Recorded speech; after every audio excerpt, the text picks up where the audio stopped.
Bonjour à tous. Dans cette vidéo, je vais poursuivre mon introduction sur les tests d'hypothèse entamés la séance précédente. J'insiste sur le fait qu'il faut absolument que vous compreniez quand et comment utiliser un test d'hypothèse. Je vous conseille donc vraiment de bien travailler cette partie de cours. Dans les séances prochaines, vous allez voir vos premiers tests d'hypothèse concrets. Ce sera peut-être déstabilisant au départ parce que vous l'avez a priori jamais fait. Il ne faut pas se laisser intimider. Je vous conseille vraiment de bien travailler cette introduction, de bien la comprendre, de travailler ensuite au moins un test d'hypothèse concret, de bien comprendre en profondeur, de revenir vers cette introduction. Et vous verrez que la suite du cours, ça ira comme sur des roulettes, parce que vous allez voir que c'est très répétitif et qu'une fois qu'on a compris le fonctionnement d'un test, on a compris le fonctionnement de tous les tests. La difficulté de ce cours, c'est de faire l'effort, de comprendre le premier test. La deuxième difficulté, c'est de bien choisir quel test est à appliquer dans quelle situation. Et finalement, pour vous, en deuxième année de SVT, la difficulté, c'est pas du tout les mathématiques, parce qu'on ne va pas vous demander d'apprendre les formules, de comprendre pourquoi c'est cette formule et pas telle autre. Vous allez avoir tous les documents dont vous aurez besoin lors des examens et des TT, des TP, etc.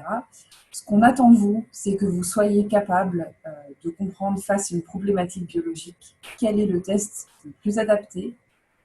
On vous demande ensuite de l'appliquer un peu comme une recette de cuisine sans forcément comprendre les mécanismes mathématiques derrière. Et après, surtout, de sortir une conclusion biologique cohérente et adaptée. Donc, ce qu'on veut de vous, c'est pas que vous fassiez des mathématiques, mais que vous utilisiez cet outil mathématique pour votre problématique en biologie. Pour rappel, lorsqu'on fait un test d'hypothèse, on a formulé une hypothèse H0 et le test, ça nous permet de conclure si on rejette l'hypothèse ou si on ne rejette pas cette hypothèse. Ce test d'hypothèse n'est basé que sur un échantillon, donc sur une partie de la population. Par conséquent, il ne permet pas de conclure avec certitude sur la véracité de H0. Ce n'est qu'un outil d'aide à la décision qui n'est pas infaillible, mais qui vous aide à faire cette conclusion de la manière la plus raisonnable possible parce qu'il est fondé sur des raisonnements mathématiques. Le test statistique peut conduire à deux types d'erreurs. La première est ce qu'on appelle l'erreur de type 1, elle consiste à rejeter l'hypothèse nulle alors que vous n'auriez pas dû, c'est-à-dire rejeter H0 alors qu'elle est vraie. Et l'erreur de type 2, c'est le contraire, c'est-à-dire ne pas rejeter H0 alors qu'on aurait dû le faire. Bon, ayez en tête que lorsqu'on a les données à disposition, on va faire le test statistique, on va conclure si on rejette ou pas H0, et finalement on ne saura jamais si H0 était vrai ou pas. Il n'y a pas moyen de vérifier après coup si le test a conclu dans le bon sens ou non. Donc ce qu'on aimerait faire, c'est contrôler autant que possible ces deux types d'erreurs. Vous voyez bien que pour avoir l'erreur de type 1 la plus petite possible, il suffirait de ne jamais rejeter H0. Si on ne rejette jamais H0, on ne sera jamais dans ce cas-là. Donc on aura une erreur de type 1 de proba 0%. Sauf bien sûr, si on fait ça, on risque alors très souvent de ne pas rejeter H0 alors qu'on aurait dû le faire. Donc on ne peut pas avoir en même temps une erreur de type 1 très petite et une erreur de type 2 très petite, parce que ce sont deux erreurs qui se contredisent, si on veut. Donc pour contourner ce problème, ce qu'on fait, c'est que d'abord, on fixe l'erreur de type 1 à un seuil suffisamment petit et raisonnable, et ensuite on va construire un test qui est tel que l'erreur de type 2 est la plus petite possible, une fois que l'erreur de type 1 est fixée. La proba de faire une erreur de type 1, c'est ce qu'on va appeler le niveau du test, qu'on appelle par convention souvent alpha. Donc alpha, par définition, c'est la probabilité de rejeter H0 alors qu'elle est vraie. Comme je vous l'ai dit, on choisit ce alpha relativement petit, on ne peut pas le choisir à 0%, parce qu'en ces cas-là, on aura une erreur de type 2 beaucoup trop grande. Donc on le prend petit, mais pas trop, et par défaut, un ordre de grandeur raisonnable, c'est de prendre alpha égale 5%. Mais vous pouvez trouver, dans certains tests, alpha à 1% ou à 10%, et en fait, c'est aux statisticiens, enfin aux scientifiques, de choisir le seuil d'erreur de type 1 qui lui convient, en fonction de la problématique biologique qu'il a. Comme nous venons de le voir, l'erreur qui est contrôlée entièrement lorsqu'on fait un test d'hypothèse, c'est celle de type 1, donc rejeter H0 à tort. Lorsque vous formulez votre hypothèse H0 et votre hypothèse alternative, vous avez souvent deux possibilités. Par exemple, si ce que vous étudiez, c'est l'efficacité d'un traitement, vous pourriez avoir comme hypothèse nulle le traitement est efficace, et comme hypothèse alternative, le traitement n'est pas efficace. Ou bien le contraire, l'hypothèse nulle pourrait être le traitement n'est pas efficace, et l'hypothèse alternative, c'est le traitement est efficace. Comment choisir H0 contre H1 ? Eh bien, il faut réfléchir à quelle hypothèse serait la plus préjudiciable d'être rejetée à tort. Dans notre cas, le plus préjudiciable serait de conclure à l'efficacité du traitement alors qu'il ne l'est pas.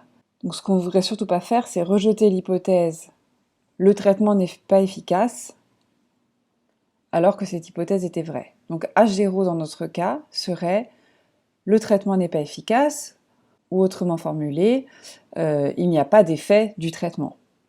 De manière générale, c'est toujours dans ce sens-là qu'on va formuler l'hypothèse. Ça va être l'hypothèse qui est de la forme « il n'y a pas d'effet » ou « il n'y a pas de différence » ou « il n'y a pas de lien ». Car ce qu'on va considérer comme le plus préjudiciable, ce serait de conclure qu'il y a un effet alors qu'il n'y en avait pas.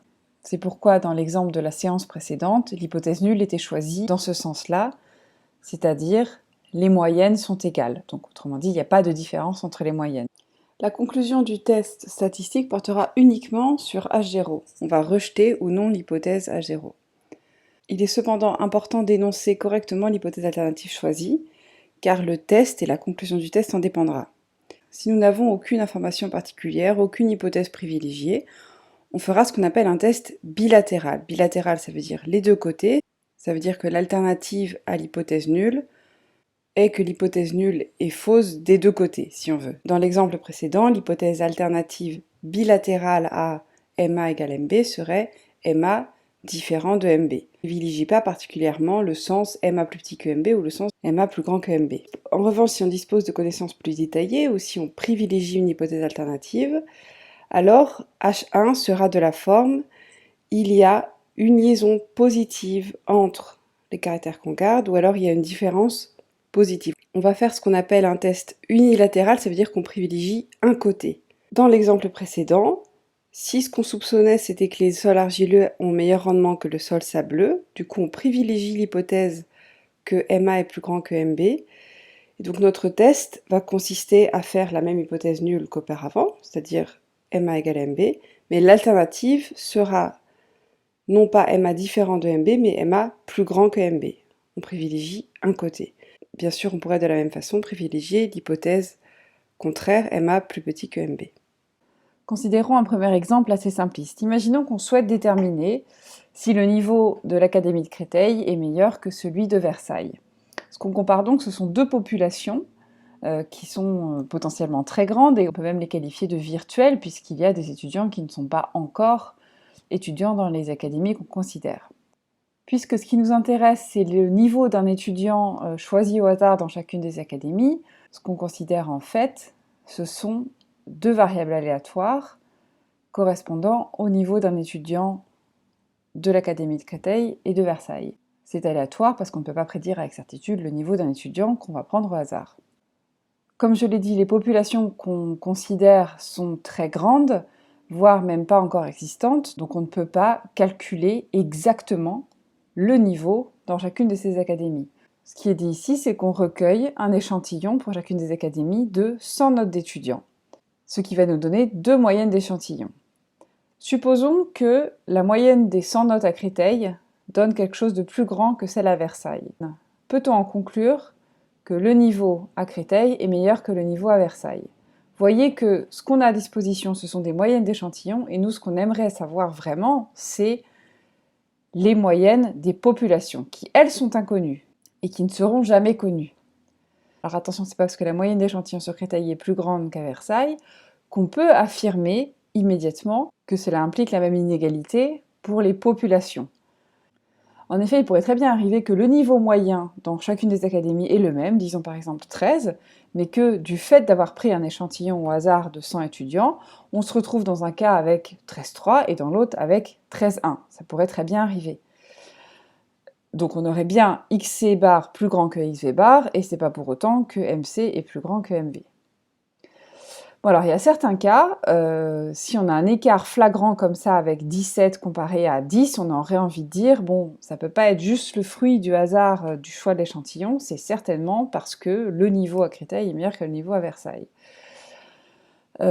Si les moyennes d'échantillons sont très proches, on aurait envie de dire que les niveaux n'ont pas l'air différents. Donc que les moyennes des variables aléatoires, donc pour les populations, sont égales. Donc je pense que pour vous, ce genre de raisonnement est assez naturel.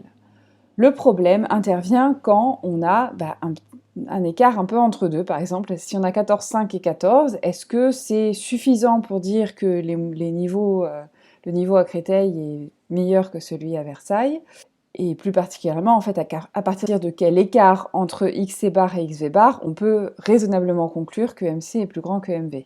Ce que je veux absolument que vous reteniez de cette première étape dans l'exemple, c'est que ce qu'on observe sur un échantillon ne nous donne pas immédiatement la conclusion sur la population. Sinon, on ne s'embêterait pas à faire des tests d'hypothèse. Justement, les tests d'hypothèse fabriqués par les mathématiciens permettent de nous dire, en se basant sur les données, dans quel cas on peut conclure que MC est plus grand que MV ou pas.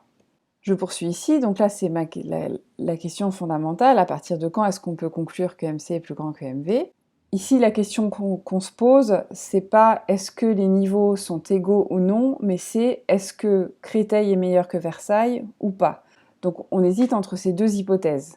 L'hypothèse nulle, je vous avais dit, c'est toujours l'hypothèse où il y a égalité. Donc hypothèse nulle, les moyennes des variables aléatoires sont égales. Hypothèse alternative, celle à Créteil est plus grande que celle à Versailles. Alors, tout ceci, je ne vais pas tout lire.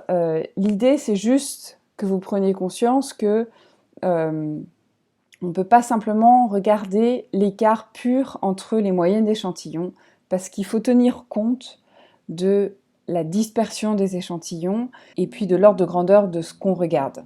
Donc quand on fait ce genre d'hypothèse, on regarde bien la différence entre les moyennes d'échantillons, ce qui est très naturel, et puis on normalise par quelque chose d'un peu plus compliqué. Je ne rentre pas du tout dans les détails maintenant, mais vous voyez que la quantité finale qu'on va regarder, c'est l'écart entre les moyennes d'échantillons divisé par quelque chose. Et en fonction de la taille de cette grandeur-là, T ops, T observé, on va rejeter ou non l'hypothèse. Lorsqu'on regarde le numérateur dans cette formule, il est clair que si l'hypothèse nulle était vraie, c'est-à-dire si les moyennes des variables aléatoires étaient égales, eh bien normalement les moyennes d'échantillons devraient être également assez proches, donc cet écart devrait être petit. Donc T devrait être petit. Le critère de rejet de l'hypothèse nulle va donc être, si T est trop grand, on rejette l'hypothèse nulle. On a donc besoin en fait d'une certaine valeur critique qui nous dit à partir de quel seuil pour T on va rejeter ou pas H0. Alors cette valeur critique est imposée par le niveau du test qu'on s'est fixé, puisque par définition, on veut que la probabilité de rejeter H0 à tort fasse alpha. Ici, on rejette H0 quand T est plus grand que la valeur critique. Donc, il faut trouver ce seuil T critique tel que la proba que ça soit plus grand que T critique, lorsque H0 est vrai, est égal à alpha. Et d'après des résultats mathématiques, on connaît le comportement de T, enfin la loi de T, lorsque H0 est vrai. C'est en fait une loi de Student. Et ce qui nous permet de déterminer ce seuil critique. Et en particulier, ce sera un quantile de la loi de Student. Vous n'avez pas à comprendre cet exemple en détail. Ce qu'il faut retenir, c'est cette idée que ce qu'on veut conclure, c'est quelque chose sur les variables aléatoires, qu'on se base pour cela sur des données issues de l'échantillon, donc en l'occurrence ici les moyennes de l'échantillon, et qu'on va utiliser à la fin une formule qui fait intervenir ces données de l'échantillon. Donc dans ce cas particulier, la formule qu'on regarde fait intervenir les moyennes d'échantillon divisées par ceci. Et en fonction de la valeur de cette formule, si elle est plus grande ou pas qu'un certain seuil, on va rejeter ou non H0. Et ce seuil est déterminé par des critères mathématiques. Par la suite, on verra exactement quel test utiliser dans quelle situation, et vous aurez toujours la formule à disposition et la conclusion à tirer de chaque test. Donc vous n'aurez rien de compliqué à retenir. Comme on l'a vu dans cet exemple, un test d'hypothèse va consister en trois choses. D'abord, un couple d'hypothèses, l'hypothèse nulle et son alternative, une statistique de test, qui n'est en fait rien d'autre qu'une formule qu'on applique aux données, et un niveau alpha qu'on s'est fixé auparavant. Donc par défaut, 5%. Cette formule, lorsqu'on l'applique aux données, ça nous donne ce qu'on appelle T observé. Et ce T ops, on va le comparer à un certain seuil, et en fonction de si T ops est plus grand ou plus petit que T critique, on va rejeter ou non H0. Dans la plupart des cas, on va conclure dans ce sens-là. Si la valeur observée est plus grande que le seuil, on va rejeter H0. Et à chaque fois, on précise le seuil qu'on a choisi. Donc on dit on rejette H0 au seuil alpha. Bon, on verra que dans certains cas, le critère de rejet est dans l'autre sens. Mais comme je vous l'ai dit, vous aurez toujours à disposition ce genre de renseignements. Comment est choisi ce seuil? Vous allez voir qu'à chaque fois, le seuil T critique en fait correspond à un quantile d'une certaine loi. Pourquoi? C'est pour la raison suivante. Le seuil que l'on s'est fixé, alpha, par définition, c'est la proba de rejeter H0 à tort. Si on est dans le cadre classique, rejeter H0, ça arrive quand T est plus grand que T critique. Donc on veut que la probabilité, lorsque H0 est vrai, que T soit plus grand que T critique, est égale à alpha. Si on met ça dans l'autre sens, ça donne la proba 1 moins alpha. Donc T critique n'est rien d'autre que le seuil tel que la proba d'être sous le seuil est 1 moins alpha. Et la proba qu'on regarde, c'est la loi de T si H0 est vrai. Donc T critique, c'est dans ce cas-là, qui est le cas le plus général, T critique, c'est le quantile d'ordre 1 moins alpha de la loi de T sous H0. Et puisque la loi de T sous H0 est connue grâce à des résultats mathématiques, par exemple, la loi de T sous H0, c'est la loi de Fisher ou c'est la loi de Student, le quantile dont vous allez avoir besoin dans chacun des tests, ça va être soit le quantile d'ordre 1 moins alpha de la loi de Fisher à tant degrés de liberté, ou de la loi de Student, etc. Et je répète, à chaque fois, il vous sera précisé quel est le quantile à chercher. En pratique, lorsqu'on fait un test d'hypothèse, on ne va pas forcément aller calculer la formule sur les données et la comparer à un quantile. On va simplement regarder la p-valeur qui est donnée par le logiciel qu'on utilise. En l'occurrence, R pour vous. Et l'utilisation avec la p-valeur devient très très simple. Je dirais même presque trop simple parce que ça cache un petit peu ce qui est derrière. Donc nous, on vous oblige cette année à connaître les deux méthodes, c'est-à-dire faire à la main, entre guillemets, et utiliser la p-valeur. Le problème de la p-valeur, c'est que c'est certes très pratique, mais c'est qu'on ne comprend pas forcément toujours ce qu'on manipule, parce que vous allez voir déjà que la définition n'est pas si évidente que ça. Alors, par définition, la p-valeur associée à votre observation sur les données, c'est la probabilité d'observer cette valeur si l'hypothèse nulle était vraie. En particulier, si la p-valeur est petite, ça veut dire qu'il est très peu probable, si H0 est vrai, d'obtenir ce que vous avez obtenu. Donc, ça va nous inciter à rejeter H0. Alors, pour être un peu plus précis, la p-valeur, c'est la proba d'observer ce qu'on a ou une valeur plus extrême. Donc, dans le cas général, c'est dans ce sens-là. Donc la p-valeur, par définition, c'est la proba que la statistique de test T soit plus grande que ce que vous observez si H0 était vrai. Pour certains autres tests, vous voyez que c'est dans l'autre sens. Donc dans tous les cas, cette p-valeur, on peut la calculer, et pour vous, alors elle vous sera soit donnée dans l'énoncé de la question de l'examen ou de l'exercice, ou alors vous l'aurez obtenue par un logiciel statistique. Alors, attention, je l'ai mis en rouge, la p-valeur, ce n'est pas la probabilité que l'hypothèse nulle soit vraie. Ce n'est pas non plus la probabilité que l'hypothèse nulle soit fausse, ni que l'hypothèse alternative soit vraie ou que sais-je. C'est vraiment la probabilité d'observer une valeur plus grande que ce que vous observez si l'hypothèse nulle était vraie. Ici, une représentation graphique. Si la loi de votre statistique de test sous H0, c'était une loi du qui 2 à 3 degrés de liberté. Donc ici, elle avait cette densité-là. Et que vous observez sur vos données la valeur 7. Donc qui est ici. La p-valeur, ce serait la proba d'observer quelque chose plus grand que 7. Donc ce serait 7R ici. Si vous avez choisi comme niveau de test 10%. Le quantile d'ordre 1 moins alpha, donc 0,9, pour cette loi-là, c'est 6,251. Je vous expliquerai plus tard comment on trouve cela. Donc le seuil T critique est ici.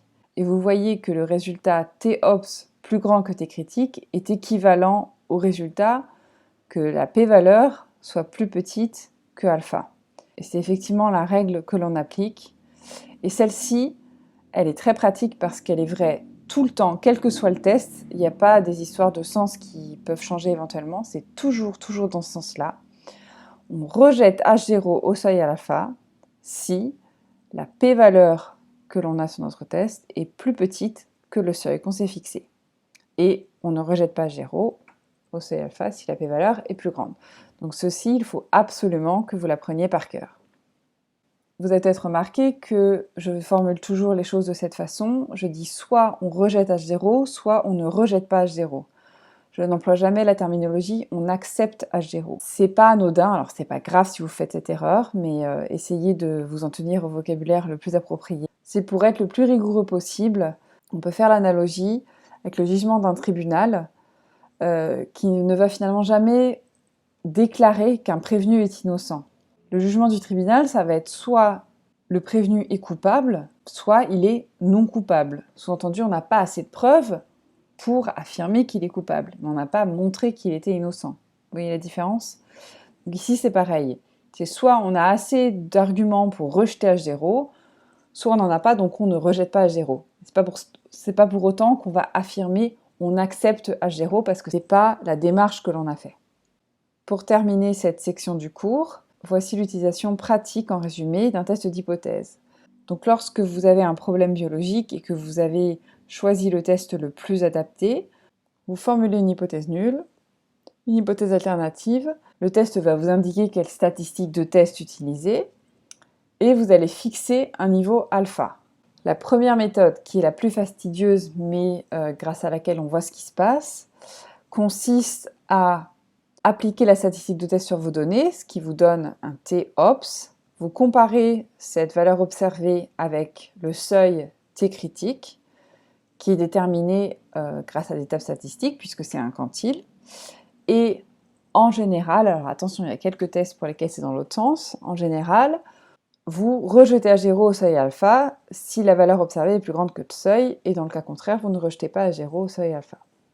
La deuxième méthode consiste à utiliser la p-valeur, et là, dans tous les cas, il n'y a pas d'exception, on rejette H0 au seuil à alpha si la p-valeur est plus petite que le seuil. Et on ne rejette pas H0 dans le cas contraire.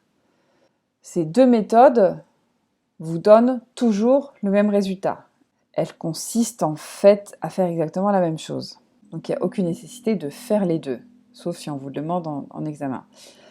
J'attends de vous que vous sachiez appliquer les deux méthodes. Pour celle-ci, il n'y a que ce résultat à prendre.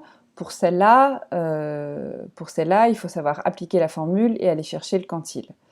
Je répète qu'à chaque fois, la formule pour le test va vous être donnée et on vous dira quel quantile aller chercher, donc sur quelle table statistique. Donc il n'y aura rien à retenir par cœur, mais il y a à comprendre et à savoir appliquer des formules. Une dernière remarque ici, tous les tests statistiques nécessitent un effectif suffisant pour pouvoir être un minimum fiable. Donc il faut que vous ayez au moins 5 individus ou 5 mesures par série de données si vous avez plusieurs séries de données.